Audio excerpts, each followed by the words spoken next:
You're listening to Release Your Resistance with Bex Beltran, episode 57.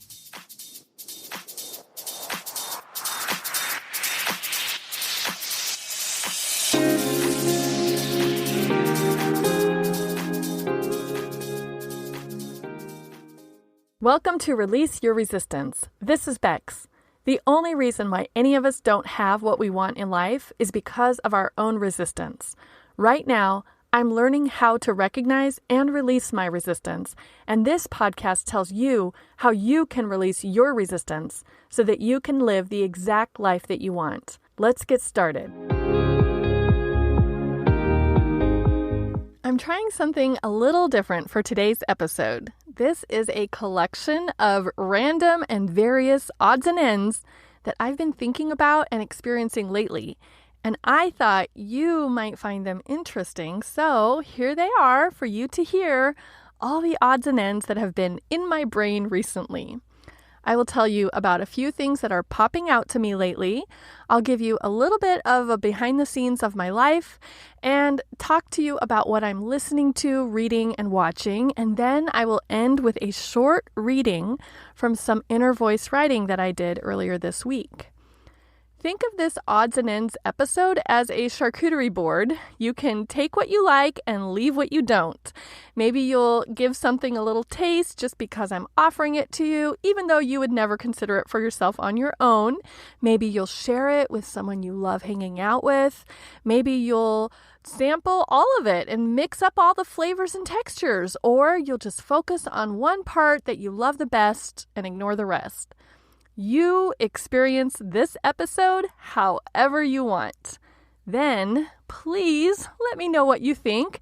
Do you like this style? Did you prefer one part over the other? What do you want more of in future episodes? Just to catch you up on my behind the scenes for the past few months, in November, my husband and I were renovating a house to move into, and we moved into it in its mostly renovated state in December. The current house that we're now living in is in the neighboring city, Gilbert, from where our last house was in Chandler. It's about a 20-minute drive. And before this whole renovation and move started, I remember joking that there must be a time warp between Chandler and Gilbert, because when I would drive over here to Gilbert, like to my parents' house or to this house, I would leave my house on time, but I would arrive late, even though there was no traffic delay or no stops along the way. I also noticed that time warp going in the opposite direction.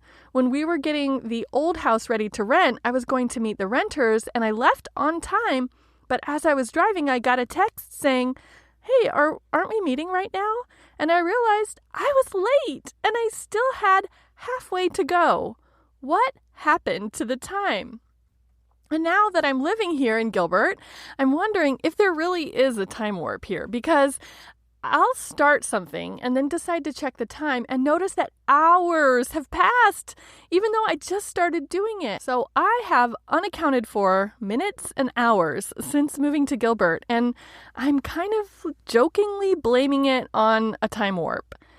What do you think? Do you have any experience with time warps? I want to hear about them. Or do you have an alternate explanation? Probably the most logical and obvious being that I'm actually not leaving the house exactly when I thought I am, and I'm getting myself carried away with whatever I'm doing and not noticing the time.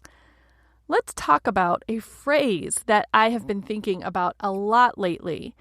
You've probably heard me mention that I host a monthly pod club, which is like a book club, except we listen to one podcast episode instead of reading an entire book.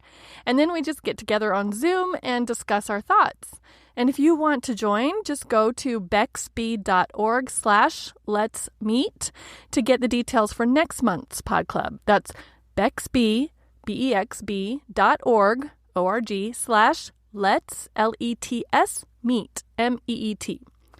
We listened to an episode about money and under-earning, and it was super interesting, and we had a great discussion. I love hearing everyone's perspectives and what stood out to different people. And one quote in that episode that really stood out to me is, You can never get enough of what you don't really need. What an interesting expression, right? What does it even mean? What is it referring to? It's one of those expressions that sounds that it could be deep, but also kind of like it doesn't really mean anything, like a falsely profound expression. But it has been so meaningful to me ever since I heard it, and it keeps on popping up for me in different ways. So what do you think? If you don't really need something like food or money or attention, but you find yourself craving it or binging on it, it implies that you're trying to fill up with something that can never fill you, or maybe that you're trying to fill a hole that doesn't even exist. I have got a lot more thinking to do on this expression, and I am so curious what your reaction to it is. And now that I've brought it up to you, I wonder if it will start popping up for you in your awareness the way it has been for me. I also want to share a few of the lessons that I've realized in going through this whole renovation and moving process. As soon as I started noticing how much resistance was coming up for me and how much practice I was getting in recognizing and releasing that resistance, I started to write down some of my lessons and some of the analogies that I was noticing, and I noticed so many. And I will probably come up with even more as time passes and as I get distance and as I get fully settled into this new place. So if you want a full episode of lessons learned from renovation and moving, let me know. But in the meantime, here are two of them.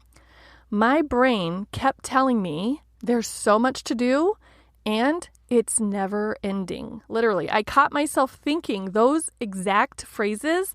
And when I thought those things, I felt overwhelmed and I felt sorry for myself, and it was not motivating or empowering.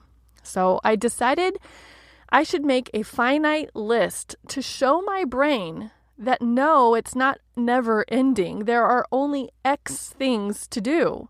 And before I even made that list, just imagining myself making a list and putting those things down on the list, my brain calmed down. Isn't that so interesting? When it told me the renovation was never ending and we would never be fully done, I believed it, and it scared me. As soon as I thought, okay, let me put all those things down on paper, my brain couldn't argue with the logic that no matter how many things I put, even if it was multiple pages, it would be a finite number. And eventually, we would finish the list. I didn't even need the physical list to feel better. I just needed to disprove the threatening, scary thought that my brain was believing. And then, since I did end up making the list, it has been so fun and encouraging and exciting to check things off as we finish them and see how much progress we are making. The second lesson is also related to feeling overwhelmed and hopeless because there was still so much to do. It was on the opposite end of the move. So once we had moved like 99% of our stuff to the new house, I kept going back to the old house to get all the stragglers, all the little random stuff that wasn't important enough to be included in the major packing and moving. Again, I noticed myself dreading going to the house because I didn't want to feel that overwhelmed feeling. So I realized I could pre-plan on having that feeling and just accept it instead of resist it. And once I accepted that, yes, of course I was going to feel overwhelmed as soon as I saw all that random little stuff, then I could plan on an intentional response to deal with that overwhelm. I should have written down how I solved that since I can't remember the specifics now, even though that was just a few weeks ago. But I do remember some strategies I used were to decide that I was just filling my car and not worrying about the rest of the stuff. And I also made sure that I had something interesting and uplifting to listen to as I packed, and that helped me so much. And now the moving is done and unpacking and putting away is mostly done, and we're not splitting our time and energy between two houses anymore. So I have had time to read and watch shows again. And I surprised myself with some of my choices.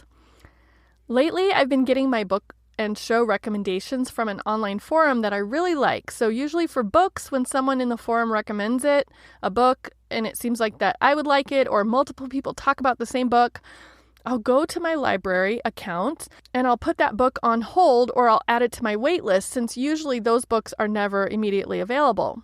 And then when the book does become available, if I have time to read it, I'll dive in. So I am not really choosing the books that I read based on what I feel like reading. I'm just reading whatever becomes available when it becomes available. So because of wait times, I recently read the book, The Nothing Man, right around the same time that I watched the Netflix series Night Stalker.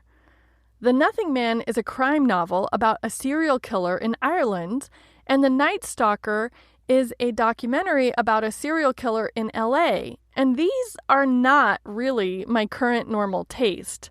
And consuming them both at the same time on purpose, after I realized that they were both very similar, and one of them was actually a true story that actually happened in the United States, it made me wonder why my mind would have been attracted to something so scary and violent and negative. And I think the purpose for my decision to go ahead and read and watch something that scared me and made me uncomfortable is because it reminds me that our minds do seek drama and fear. And sometimes we even use fear as entertainment, which reminds me that it is okay for me to feel fear, even intentionally, and that humans can experience terror and survive. So even though I felt that fear and a little bit of terror as part of my own personal quote-unquote entertainment, which is weird to think about, that experience of consuming those at the same time and wondering why I wanted to was like a little interesting reminder for me about my thoughts and my feelings. Okay, now for the completely opposite side of the spectrum. The book that is currently having the biggest impact in my thoughts right now is The Surrender Experiment by Michael Singer. I was already totally in and hooked as I listened to the very first few sentences, and he mentioned the phrase, living a life of non-resistance. I had no idea what the book was going to be about and continued to be surprised and gratified and inspired as the narration continued. I will admit that I did have some prejudice going into the book and throughout most of it.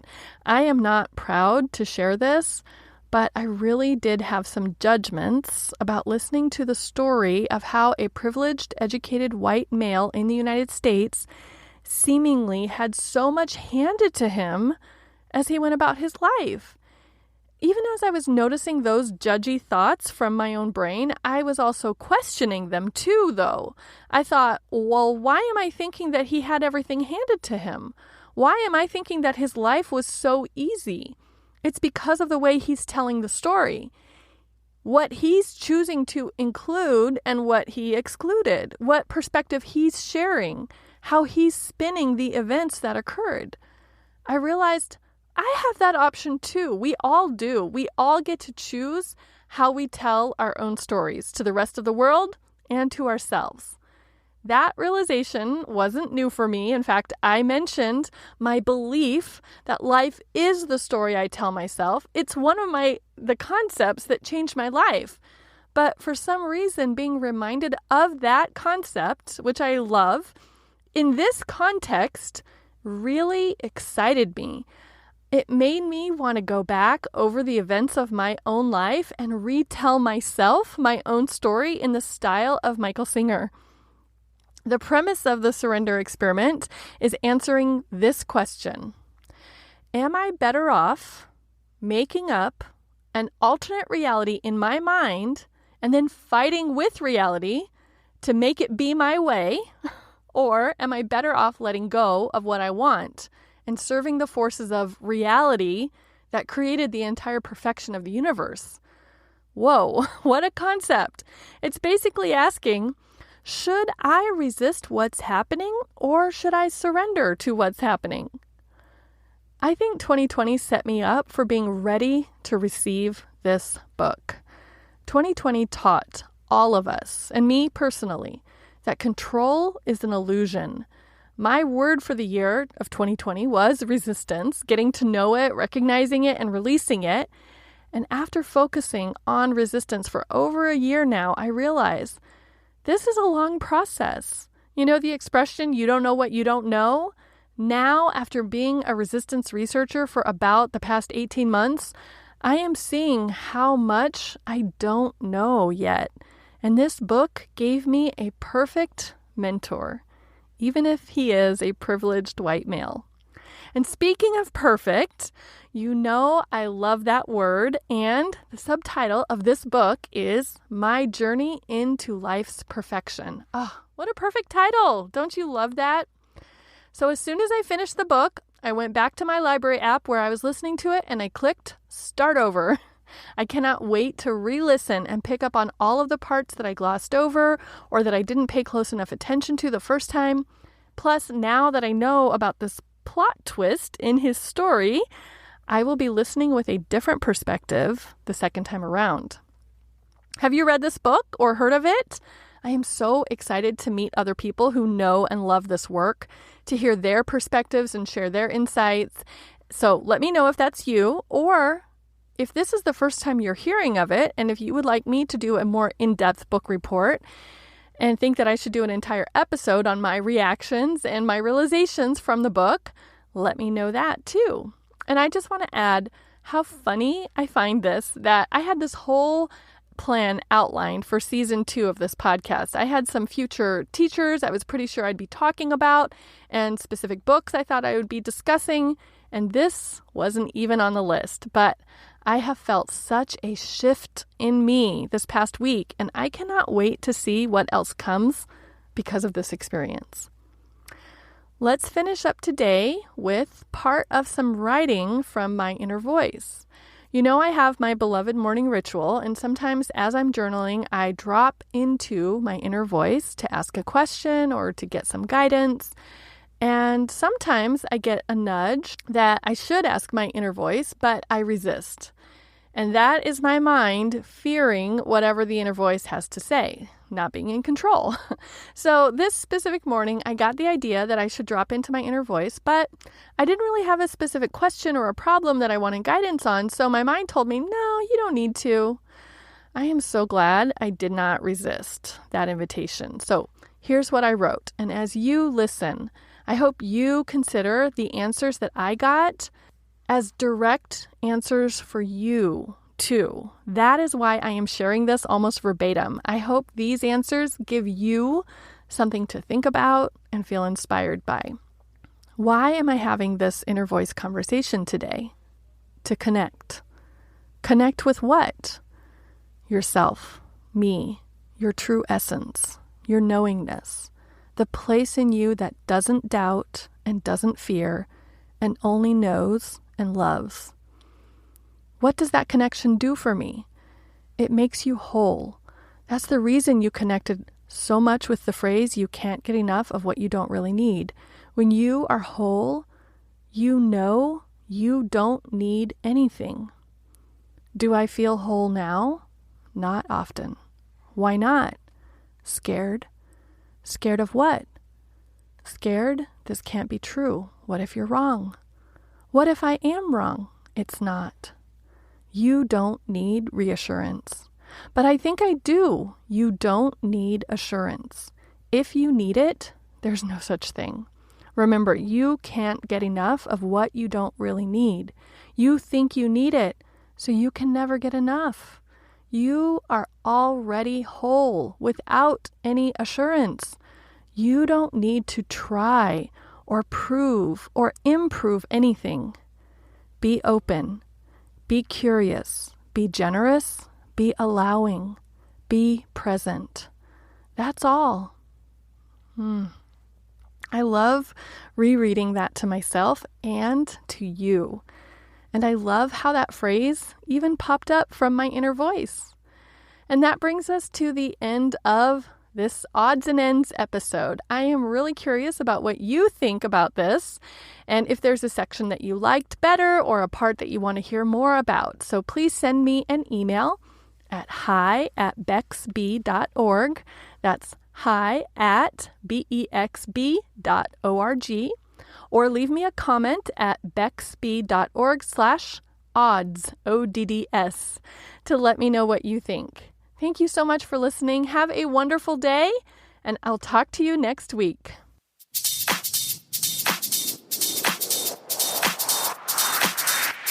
This has been Release Your Resistance. Thank you for listening. If you like this podcast, make sure you're subscribed and leave a review on Apple Podcasts. Also, think about someone who you know who would love this episode and share it with them. There should be a share button on your app if you're listening to this on your phone. If you'd like to continue this conversation one-on-one or in real time, come visit me on my site at bexb.org to see how we can work together.